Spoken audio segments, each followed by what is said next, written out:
Bonjour, mon nom est Rodrigue Amiot, bienvenue sur la chaîne Rodam 3D. Aujourd'hui, je fais une série de tutoriels, enfin pas aujourd'hui, mais dans les prochains jours, sur la section Inspect. Donc après avoir fait la section Construct ici, j'ai un abonné qui m'a demandé de faire la section Inspect ici. Donc on va voir différents outils dans cette section-là. Il y a certains outils que je ne toucherai pas, comme le Draft Analysis, qui concerne beaucoup plus le manufacturing, Access puis le Minimum Radius Analysis. Ce sont des fonctions qui s'adressent vraiment typiquement à la manufacturation, donc tout ce qui est CNC et moulage et choses comme ça. Et j'ai vraiment aucun background et aucune maîtrise de ces méthodes-là. Donc, je ne vous en parlerai pas. Par contre, je vais pouvoir vous parler de tous les autres, c'est-à-dire Measure Interference, Curvature, Zebra, le Section Analysis, Center of Mass, Color Component Cycling Toggle, j'en ai déjà parlé dans une autre vidéo, mais je vais le repasser rapidement. Donc, on commence ça tout de suite et on va commencer avec un outil très simple que beaucoup de monde a utilisé. Là, je m'amuse avec la Zebra en ce moment, mais on va commencer avec la mesure.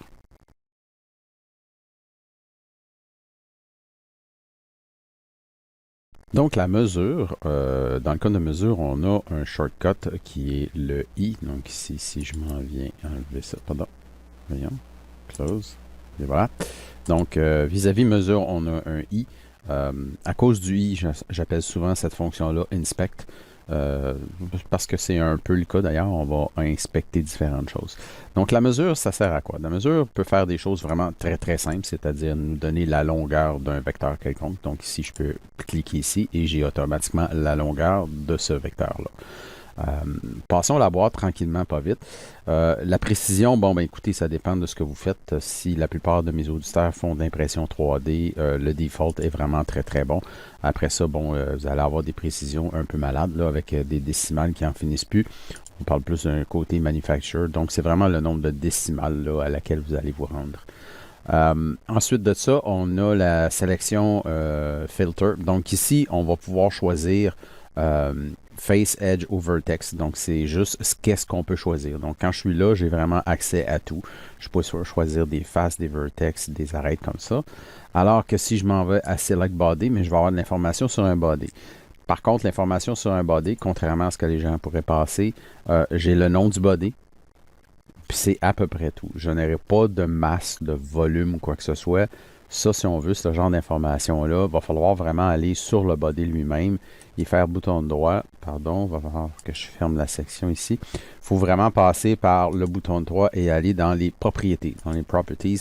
Et c'est à ce moment-là qu'on va avoir des volumes, des masses et des choses comme ça. Donc, contrairement à ce qu'on penserait dans le mode inspect, je tape I, le fait de choisir le body ne nous donnera pas. Il va juste nous nommer la pièce. Par contre, dans un design très complexe, on a énormément de pièces et de components. Ça peut être pratique pour l'identifier. Ensuite de ça, on a le component. Donc, ça revient au même. C'est la même chose. Il va sélectionner un component au complet qui ait plusieurs bodies à l'intérieur ou pas. Donc, ça, c'est la mesure. Donc, allons un petit peu plus loin. Donc, si je choisis une arête ici, j'ai la longueur. Ici, si je choisis une arête qui a une certaine courbe, il va me donner que la longueur. Il ne me donne pas la courbure ici, parce que la courbure qui est là, c'est pas un arc de cercle. Donc, on n'a pas un rayon continu. Donc, il ne donnera pas la courbure. Par contre, si je trace ici, attends, je vais aller dans Create, je vais faire un cylindre. Par contre, si on fait un cylindre sur un axe comme ça, voilà, très rapidement, et que j'utilise encore ma fonction mesure et que je choisis le cercle ici, là, à ce moment-là, il va nous donner le rayon, le diamètre complet. Et là, ici, c'est la position par rapport au point d'origine. Donc, le déplacement X, Z par rapport au point d'origine. Donc, si j'affiche le point d'origine ici, on a un déplacement par rapport à XZ. Il n'y a aucun déplacement au niveau du Y. Donc, ça, c'est les mesures qu'on a. Ensuite de ça, ce qu'on peut faire, c'est qu'on peut comparer deux items. Donc, quand on est dans la fonction measure, je peux comparer entre deux items. Donc, le premier item, donc on a un qui apparaît ici, première sélection. Pas deux items, mais en fait deux sélections. Et je choisis une deuxième face ici. Donc là, je vais avoir la distance entre les deux faces ici. Et on voit bien que c'est à 90 degrés. Donc, c'est pas la distance avec le centre avec un angle. Donc, c'est vraiment à 90 degrés. D'ailleurs, l'angle, on me le dit ici, c'est 0. On va voir que l'angle va être utilisé dans certains cas. Mais on garde toujours les deux sélections. Donc, on a un chiffre qui apparaît, 1 ici. Donc, on va avoir la sélection 1, c'est-à-dire sa surface totale. Ensuite de ça, le loop length. Même chose pour la sélection 2. Et finalement, d'en haut, dans le résultat, on va avoir la distance. À noter ici que si je choisis un plan et que je choisis un point, ici, mettons, je vais toujours avoir la distance par rapport à une incidence de 90 degrés par rapport à un plan. Donc, quand on choisit deux plans parallèles ou même un plan et un point, on va toujours avoir la distance entre ce plan-là par rapport à une incidence de 90 degrés. Si je veux avoir la distance entre les deux plans ou les deux arêtes, il faut vraiment que je les choisisse volontairement. Donc, je choisirais cette arête-là et cette arête-ci. Et là, je vais avoir une distance en diagonale et par rapport aux deux points en question. L'autre chose aussi, c'est que si les deux plans ne sont pas parfaitement parallèles, donc si je m'en viens ici, je vais faire un move et je vais lui donner un angle volontaire ici, comme ça, et que je retourne dans ma fonction measure, à ce moment-là, si je choisis ce plan-là et ce plan-là, ben c'est l'angle qu'on va avoir à ce niveau-ci. Donc, c'est très différent. On a toujours nos deux sélections, c'est-à-dire l'area, le loop length des deux sélections, mais ici, on va avoir un angle entre ces deux choses-là. À noter qu'il n'y a pas moyen de saver cette information-là. Donc, c'est vraiment une information qu'on va chercher momentanément et qu'on perd tout de suite après. Ça fait pas mal le tour de tout ça. L'autre chose aussi qui est très intéressante, c'est que là, ici, on a un design qui est en mode millimètre. Donc, ici, dans le document de setting, je suis en mode millimètre, d'accord? Mais pour une raison X, si je voulais avoir une information dans une autre mesure, il y a moyen de le faire avec le measure, c'est-à-dire avec l'inspect measure. Donc, si je reprends ma fonction i, puis que je m'en vais, j'ai une surface de sélectionner ici, j'ai un secondary unit. À ce moment-ci, je peux choisir une unité quelconque que je veux voir l'information. Et à ce moment-ci, ce qui va arriver, c'est que cette information-là va être mise en parenthèse tout de suite après. Donc là, ici, vraiment, j'ai la surface en millimètres carrés et j'ai la surface en pouces carrés. Même chose au niveau des distances, le loop length. Ici, on le voit bien, qui nous donne l'information entre les deux. Je peux rajouter, mettons, on va rajouter le point ici. Et à ce moment-là, on va avoir là, en pied, en inch. Vous va regarder ici l'incidence de 90 degrés par rapport au plan ici. Donc, c'est vraiment là, la distance entre ce point-là et le plan que j'ai choisi. Donc, c'est le 90 degrés par rapport au plan. Par contre, si je vais dans l'autre sens, si je choisis ce plan-là et un point ici, ben, l'incidence de 90 degrés, c'est par rapport au plan. Donc, par rapport à ce que je disais. Donc, c'est ça. Ça fait pas mal le tour pour ce qui est de cette fonction-là. La prochaine fonction dans l'inspection, c'est le interference. Donc, interference, c'est quoi? En gros, ce que ça fait, c'est que ça vous permet de dire s'il y a des pièces qui se touchent ou qui rentrent une dans l'autre. Donc, ce qu'il faut comprendre, c'est que quand on fait un design, ici, je vais revenir au design original, je vais créer un autre component, ici. Et à partir de ce component-là, ce que je vais faire, c'est que je vais créer une deuxième pièce. Comme ça.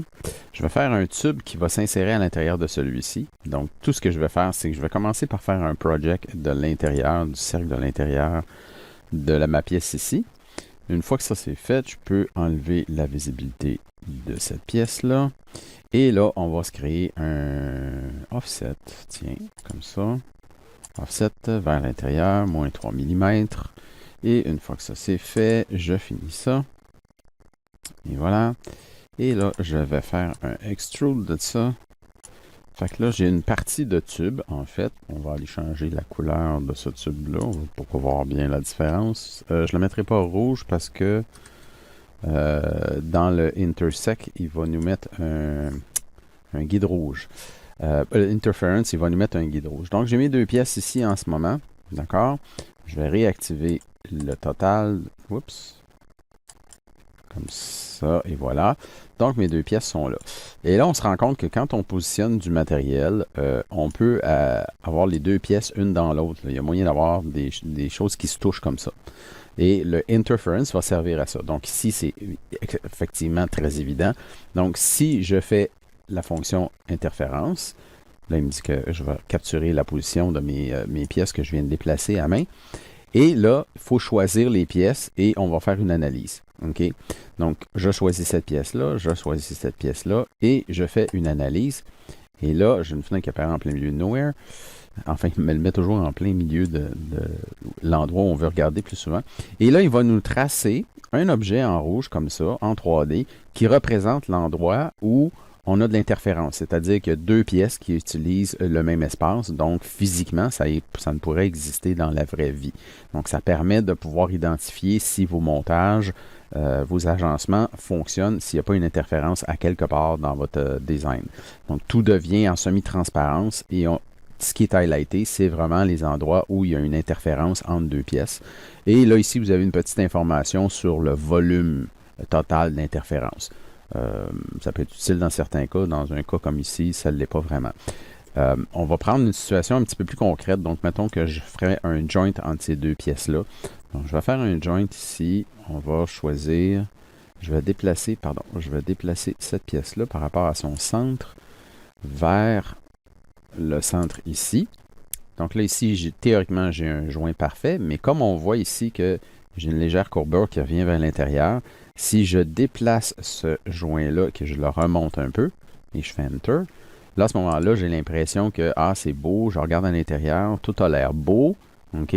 Par contre, si je m'en viens faire un Interference, et que je choisis mes deux pièces ici, et que je fais l'analyse, on tasse la pièce, et là, on va nous montrer que vraiment, j'ai une partie ici qui touche. Donc, le tube ici est beaucoup trop renfoncé à l'intérieur. Je vais avoir une interférence ici. Donc, dans mon design, il faudrait que je diminue ce tube-là. Mettons qu'on aurait tout un ensemble alentour.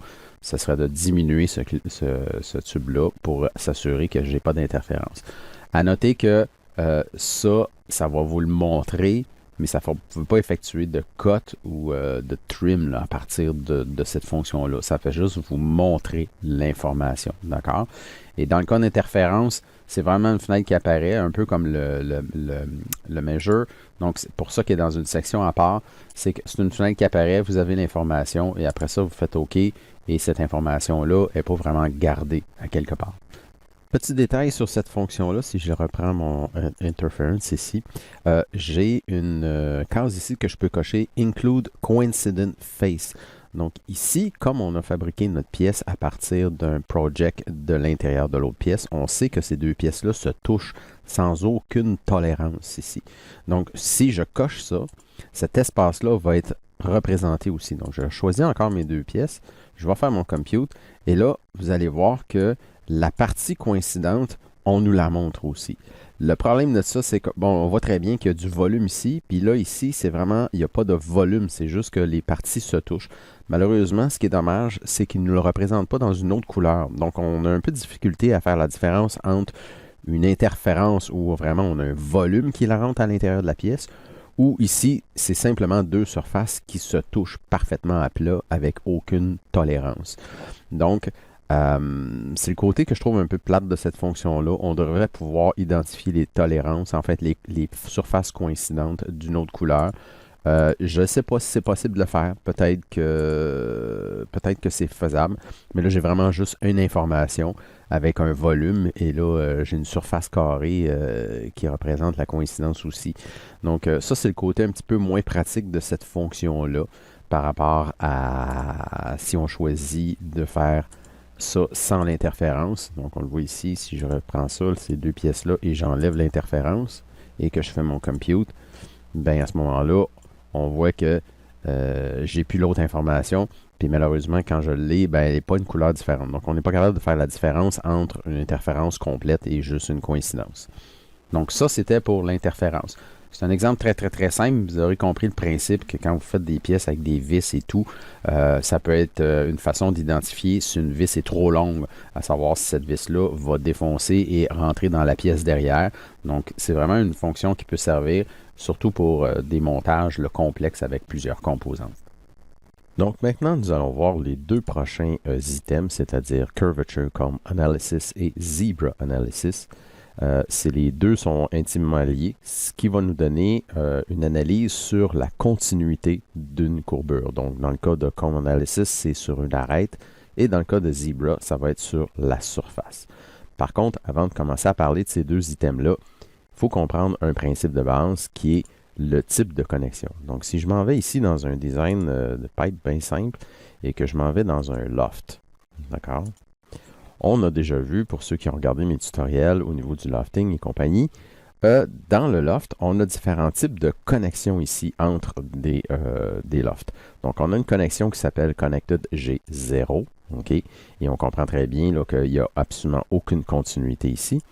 G1, qui s'appelle tangente, donc oui, on a une certaine continuité. Et G2, qui est curvature. Donc, avec le Comb Analysis puis le Zebra, ça va nous permettre de comprendre la différence entre ces deux items-là. Donc, si je retourne ici, j'ai fait un sketch avec deux splines totalement différents et j'ai fait un extrude parce qu'on ne peut pas faire une analyse sur un sketch, il faut absolument avoir un body là, ici. Donc ici, on a tout simplement une surface avec cette courbe-là. Et si je m'en vais faire ici un Inspect Curvature Comb Analysis et que je choisis ces deux arêtes-là, on a une espèce de graphique qui apparaît ici. Donc, ce qu'il faut comprendre de ce graphique-là, d'accord, c'est deux choses. Un, la ligne rouge, c'est la direction de la ligne. Donc ici, ma courbure a une certaine direction. La direction change légèrement ici. Et la direction de la connexion ici est complètement dans l'autre sens. Donc on voit que les deux directions sont différentes. Et la ligne bleue, la hauteur de cette ligne-là bleue, ce qu'il faut comprendre, c'est que c'est le taux de changement de direction. Donc, plus une courbure est accentuée, plus la ligne bleue va être longue, plus le taux de changement de la courbure est très long. Ici, mon taux de changement est très court, puis là, oups, il diminue légèrement parce que ma courbe est très simple. Et ça, c'est une connexion, ce qu'on appelle G0. C'est-à-dire que la direction de ma première surface est différente de la direction de la deuxième, et en plus, le taux de courbure est complètement différent. Donc, G0, j'ai aucune égalité au niveau du taux de courbure et la direction du vecteur. Donc, ça, c'est vraiment une connexion où j'ai aucune continuité. Si on s'en va dans un G1, donc ici, ce que j'ai fait, c'est que j'ai tout simplement fait un copier-coller de ça ici. D'accord? On va activer la pièce. Donc, j'ai toujours la même situation ici. Par contre, on va retourner dans l'édit du sketch. Et on va forcer une tangente. Donc, une tangente, c'est un G1. Donc, si je prends l'outil de tangente ici, et là, on voit bien ici, là, en fait, on peut regarder dans un spline, là, les vecteurs de contrôle, c'est la direction. Donc, on le voyait ici dans le cas de G0, la direction est totalement différente entre nos deux vecteurs. Donc, la direction du premier et la direction du deuxième. Par contre, si je force une tangente ici, entre ce vecteur-ci et ce vecteur-là, là, on voit que les deux contrôles de direction se retrouvent ensemble et là, on a une direction commune. Mais la courbure ne sera pas nécessairement la même. Et là, on va comprendre que si je fais Finish Sketch et que je retourne ici et que je fais la même analyse de Curvature, je vais prendre le premier ici et le premier là. Et là, on voit très bien que j'ai une direction continue. Donc, si ça se touche, donc la direction ici et là, se touche. Donc, j'ai exactement la même direction au début et à la fin. Par contre, le taux de changement de la direction est complètement différent. Donc, ici, je n'ai pas vraiment une surface qui est complètement smooth parce que le changement de courbure ici a un changement drastique à ce niveau-ci. Même si ça a l'air smooth, c'est pas complètement smooth. Et ça, on va le voir tantôt quand on va faire le Zebra. Et là, on va tout de suite aller voir la troisième situation où je vais prendre l'outil de Curvature, comme ça. Donc, j'ai toujours la même chose. Je retourne à ce moment-ci dans mon sketch et plutôt que faire une contrainte de tangente, je vais faire une contrainte de curvature. On l'a dans les contraintes ici, curvature, qui est celui-ci. Et on le dit là ici sur curvature, c'est que ça va appliquer une contrainte de continuité de G2. Donc, si je choisis ce vecteur-là et que je dis que je veux une contrainte de curvature ici, d'accord? Et que là, je finis mon sketch, donc, et que je m'en vais faire le comb analysis encore une fois, à partir de ce vecteur-là et ce vecteur-là, eh bien là, on voit qu'il y a une continuité et à cet endroit-ci, le taux de changement de direction de ma courbure est le même d'un à l'autre. Qu'est-ce que ça change, ça, dans la vie? Donc, le fait d'avoir un taux continu comme ça va beaucoup avoir à voir avec la réflexion de la lumière sur cette surface-là, ou ne serait-ce qu'au niveau du toucher. Donc, c'est là que le Zebra devient intéressant. Donc, si je retourne à mon G0, et voilà, on va activer G0. En fait, je vais activer le design au complet, là, comme ça, on ne sera pas obligé de jouer avec tout ça. Si j'active le Zebra ici, sur cette pièce-là, OK, le Zebra, de la façon dont il faut le voir, là, je suis en Fixed Stripe, mais je peux le mettre en mode Non-Fix. Ce qu'il faut imaginer, c'est que le Zebra, en gros, ce que ça fait, c'est que ça transforme un peu notre pièce en miroir. Et c'est comme si on était dans une pièce avec un paquet de lignes noires sur les murs. Et là, on voit en fait la réflexion de ces lignes noires-là. Et là, on peut changer la direction des lignes, on peut changer le nombre de lignes qu'on voit, plus de lignes, moins de lignes, et on peut changer l'opacité ici. Donc, c'est tout simplement ça qu'on change. L'autre chose aussi, c'est que le lock stripe, c'est-à-dire que des fois, on a un petit peu de misère, on ne veut pas que ça bouge comme ça. En mode lock stripe, c'est que lui va appliquer des lignes, et à ce moment-là, ça reste fixe sur la pièce, ça fait un petit peu moins psychédélique. Et là, on voit très bien au niveau de la réflexion de la lumière qu'on a une cassure entre ces deux surfaces-là par rapport à l'analyse de Zebra. Si on va voir notre tangente, ici, donc on a l'impression que la surface est smooth ici. Par contre, si je fais une analyse de Zebra là-dessus, on va voir que j'ai quand même un changement. Si je vais enlever ça ici, et on s'en va comme ça, on va quand même voir que c'est très proche, mais on a une coupure ici, là, donc c'est pas parfait. Là. Il y a vraiment un changement de direction. On ne le voit pas très bien. On le voit un petit peu plus ici. Donc, c'est comme ici, les deux lignes sont très proches, la coupure n'est pas évidente, là, mais on voit très bien qu'il y a une coupure ici. Donc, la réflexion de la lumière ne sera pas parfaite sur ce joint-là.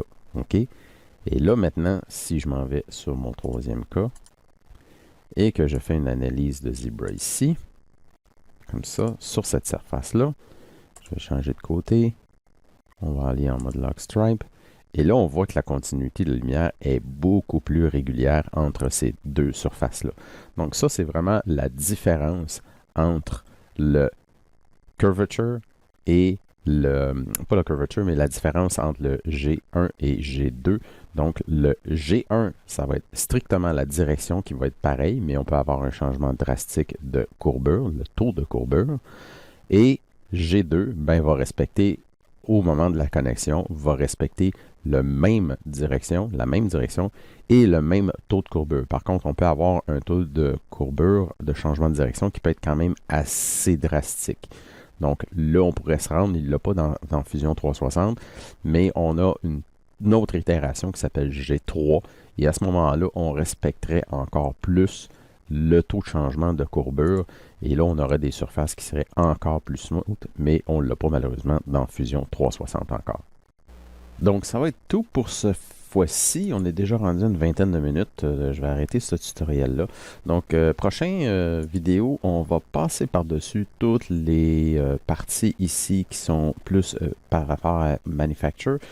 Je vais quand même passer un petit moment sur ISO Curve Analysis. Il y a moyen de l'analyser. Donc, c'est une combinaison, si vous voulez, du curvature et du surface, mais sur un quadrillé. Et après ça, on pourra voir la Section Analysis, Center of Mass, donc la suite des outils d'inspection.